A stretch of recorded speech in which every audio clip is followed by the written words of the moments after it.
Just ring the bell and kick ass. The following podcast is scheduled for one topic with a 20-minute time limit. On this episode, Steve, we're going to talk about what makes a wrestler successful. So to me, it's ring work, promo work, character work, look, and presence. Those are the five.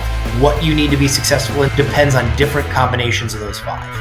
Welcome to the official Warrior Wrestling Podcast with your hosts, Warrior Wrestling President Steve Tortorello and Warrior Digital Wizard Henry Jasper. So the first thing that I thought we would do is, because it's kind of a subjective term, maybe define what a successful wrestler means to both of us individually, and then maybe give an example of who we think embodies that. I think for me, there's three components, and somebody might have all three of them in being successful or just have one in being successful. That's financial success, artistic success, and happiness. So financial success, making a great deal of money, regardless of what level you're on, indies, national, international, etc. Artistic success, being at the cutting edge and at the avant-garde and the forefront of what wrestling is, and people being someone people look to and say, wow, they are really what wrestling is great at about right now. And being happy, you can't really measure, right? So that one I'm going to rule out for this level of success discussion, because you can't judge who's happy, and happiness comes in different ways. I'm going to focus on artistic success and financial and career success. What makes it art for me personally is, are they making a connection with the crowd? Meaning, can they get the crowd to respond the way that they're intending for them to respond? Whether that's boos, whether that's cheers, whether that's whatever the goal is in a segment. So that's my first point. The next one with connection is more just, and this is probably more subjective, but do I resonate with the character work that's being delivered to me? Does it feel real? Yeah, agreed. And I think for me too, what's interesting is that success, the elements of success, and I'll talk about what I think are the 5 tools in a minute. The elements of success are necessary in different proportions at the indies versus in American national companies versus in New Japan versus in Mexico, right? So the things that make you an artistic success in connecting with the audience as an indie performer can be very different than what makes you an artistic success in connecting with the audience as a WWE performer or a New Japan performer. All those styles are different because the audience is different, because the culture is different. So what you need to get over there is not necessarily, it doesn't necessarily translate. Anyways, okay, so what are those 5 things? And then who is an example of that? Sure. So for me, and again, this is just my opinion, so everybody can tell me I'm totally wrong. But in my opinion, I think there's 5 tools in pro wrestling. And you might say some of these are similar or overlapping, but I think it is ring work. And that doesn't necessarily mean work rate or flips or flies. I think ring work means the quality of what you do bell to bell and how it draws people in. So in the category of ring work, I would say a guy like Beastman is just as amazing as a guy like Ray Phoenix, because what they do physically in the ring draws you in and makes you believe and is incredible.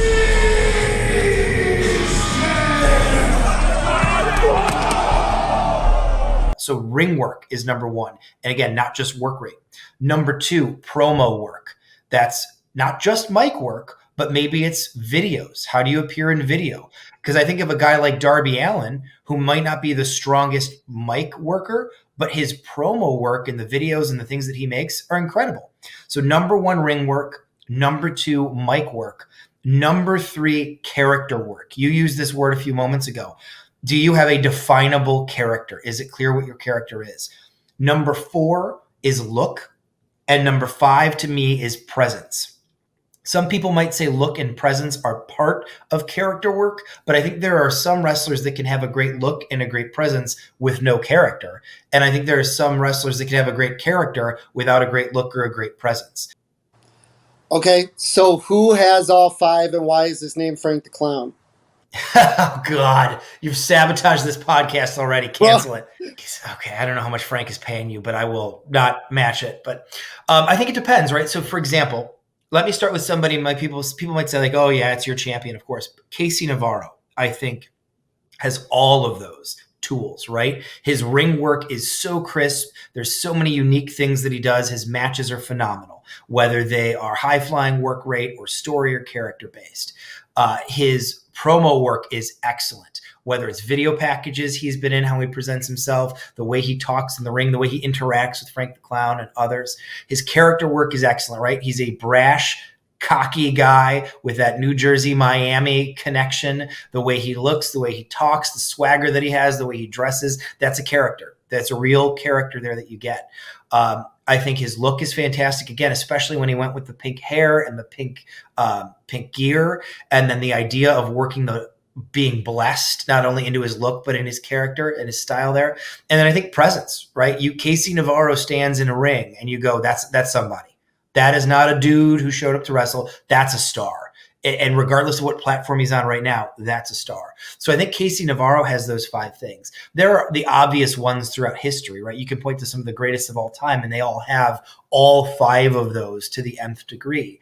There are some people that have a little bit more of one, a little bit more of another, and whether or not they're crazy successful depends on which elements do they have and where are they right now in their career. But who's got all 5? Casey Navarro. Yeah, he's a favorite of mine for sure. And one day he'll be a big national TV star. Right now, he's world champ, so we'll take it. So when I think connection, what does it for me as a fan is I believe that the person you're portraying as a character is either you or you believe that person to be real. Like, I believe that you believe in this moment, this is real for you. And when I think of that, the number one person I think of right now is Eddie Kingston. Anytime Eddie talks, I'm listening. And I walk away going, holy cow, he did it again. And there are people that they're charismatic on TV and that's all good, but then there's another type of charisma where it's almost like The Rock's charisma, where they're radiating through your TV and it's not live, it's live. It's liver than live. It's weird. And I think that's the thing that everybody's like, oh, that's it, and we can't really define it, but we know it when we see it. And yeah, that's when I say connect with me, that's what I mean. Some people might mean something different, and that's cool, but I want to know that it's real. I'm going to say, Frank, the number one thing that I think Frank has, I know you hate me. It's fine. You decided to do this. Frank has presence, bro. There's a thing about Frank the Clown that in real life at McDonald's, you hate Frank the Clown for existing. And that's really hard to find in wrestling right now. I think there's a lot of people that we love to hate, but it's not the same thing as actual hatred. Like right now, Don Callis has actual heat. It's not go away heat. It's not, oh, this guy, it's not annoying, get off my TV because we don't get it. It's, I literally want to see somebody smack the taste out of Don Callis's mouth. And he's getting his family over in the middle of it. So that's what I mean by art. There's a control factor that the art of it is, can you manipulate, whatever word you want to use, get this crowd to respond the way that you're intending it to respond. MJF is an artist. Like, he's still the number one heel in wrestling. Everybody's just cheering him right now. But the other shoe's going to drop eventually. At least I hope so. But, like, he carried 3 storylines in one, 10 or 15-minute segment on Wednesday. And that's because he is who he is. And that's the art form of it. It's like, throw anything at him, he can make it happen. And to your point, I think Casey has that too. Yeah. See it all the time. I think so. Really great thoughts there. I think three things at least to say to that. Number one, there's a cliched phrase, but I think it's true, which is real recognizes real. And so when you see a character on television, sometimes you're like, oh, they're playing a character, but sometimes you go, that person is real, right? Like even if they're not, even if they're exaggerating, if they're acting, they're able to act and manipulate and access something in a way where you go, gosh, this feels real. This feels like an electrical wire that's been cut and it's like flailing about on the floor. And you're like, oh, shoot, don't touch that, right? Like that is a hot wire. And when that happens in performance, it's electric, right? We see it in sports, we see it in theater, we see it in movies, and you see it in wrestling too. I want to mention a couple other people. And I want to come back to Eddie Kingston too, because I think that was a great point. The Briscoe brothers always had it for me. Eric and I used to have a running joke, and I was watching Ring of Honor starting in 04. Eric joined in about 09, 010.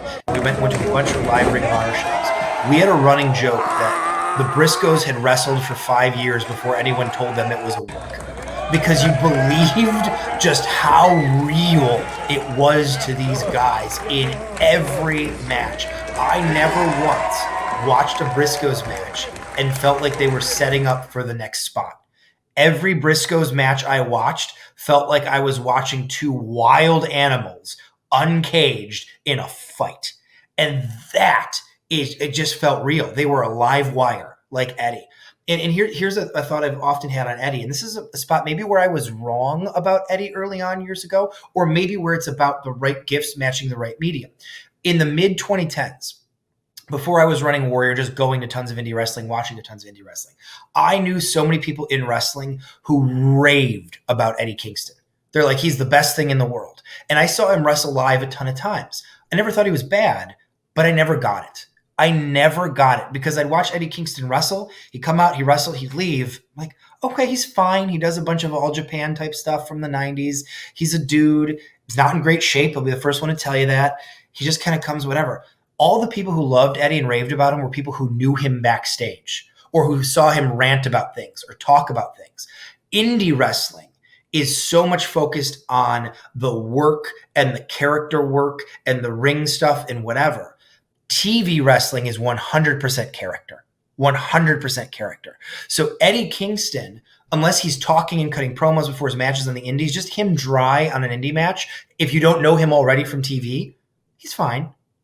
But Eddie Kingston on television, where he talks to you and you get to know him and he brings up Moxley's mom and he brings up his time growing up and he brings up his connection to Santana and Ortiz and they're in the middle of typing the video game and he just says, screw it, I want to kill Claudio. He is so good at the character part that when you watch him wrestle on TV, you are just sucked into him like a black hole.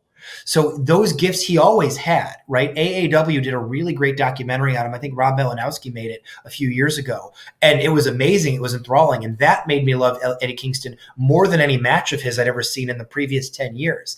So I agree with you.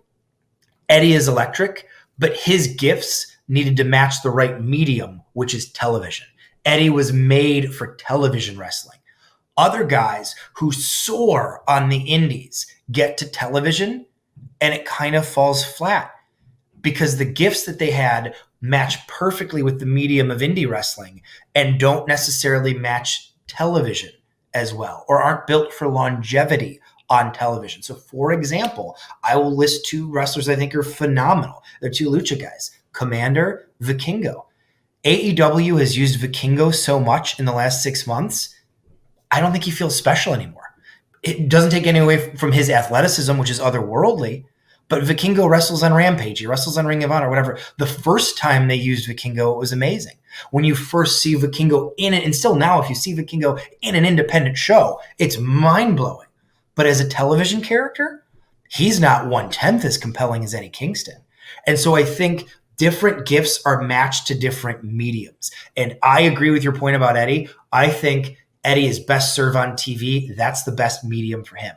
No, we got 3 more minutes. We're going all the way. Dude, I don't know what to say, Steve. Frank the Clown is a 5-star player or whatever. All right, so here's what I will say to Frank. You brought up Frank a minute ago. Yep. All right, here we go. All kayfabe aside, mm-hmm. I hate him. No, I'm just kidding. I think Frank is, as you said, Frank has a quality you used a perfect phrase, Henry. If you saw Frank in line at McDonald's, you'd want to punch him in the face, even if you didn't know him. There are people that have some of those things just about them that, it is great to exploit and use. Here's another one I'll use. Randy Orton, right? Every time WWE tried to make Randy Orton babyface, it's like, guys, I don't know him as a person. I know some crazy stories about him from when he was younger, but like Randy Orton just comes off as the biggest douche in the world, right? Like the frat boy guy who probably gave swirlies to the weak kid on the team and probably was a jackass to the girls in high school. I don't know if he is or not. He could have been the sweetest guy in the world. Who knows? But that is how he comes off. So the idea of trying to make him a babyface is so anathema to what just naturally oozes out of him, right? This guy is a dick. Maybe he's not as a human, but as a television character, this guy is a dick. It's just there. And I think Frank has that quality as well, which is a compliment because it means he can play his role incredibly well in this web of pro wrestling. So I will give Frank his flowers. He is naturally hateable.